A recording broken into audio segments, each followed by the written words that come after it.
Strætóskólinn er samstarfsverkefni Orkuseturs, Símeyjar og Vistorku og Strætóskólinn er verkefni fyrir miðstig grunnskóla en tilgangurinn að kynna strætó fyrir nemendum á aldrinum 10 til 12 ára og gera þau að sjálfstæðum notendum strætó.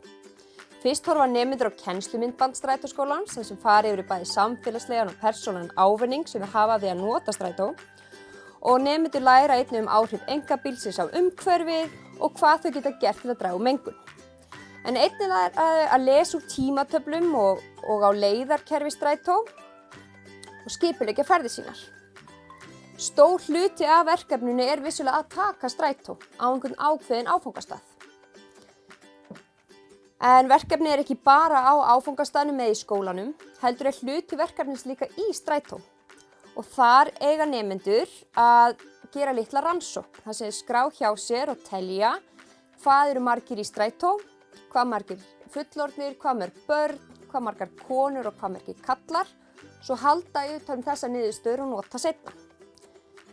En þegar á áfangastaði svo komið, þá þurfa nemendur að nota síma og fara inn á appið sem er korter appið og nota korteri til að leysa ýmis verkefni. En á áfangastað þarf einhver að vera tímaverður og passa upp á klukkuna því að mikilvægt er að fylgjast með tímanum svo að nemendur sem að sjálfsögðu ætla að taka strætó aftur í skólan missi nú ekki af strætó á heimilið. Þegar komið í skólan hefst svo vinna með niðurstöður á tölvum. Þar nota nemendur reiknivélar af vef Orkuseturs til þess að sjá hversu mikið strætó mengaði. Svo taka þeir saman tölurnar farþegarannsóknina sína og setja í súlurit og rannsaka svo betur hluti eins og til dæmis hvernig var loftið í bænum, hver er loftgæðin. Þá vaknar kannski hugmyndir af hvað hefði mátt betur fara og nemendur hafa þá tækifæri til að segja sitt álit og koma því til skila til okkar hjá Vistorku.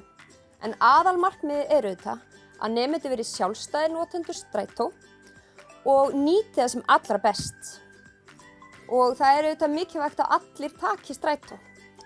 Því ef hver og einn lætur skutta sig til dæmis á æfingar, eru miklu fleiri bílar í umferð heldur ef allir krakkarnir sem var að fara á æfingar tækju sig saman og færu í strætó. Þannig að já, allir í strætó er aðalverkefnið.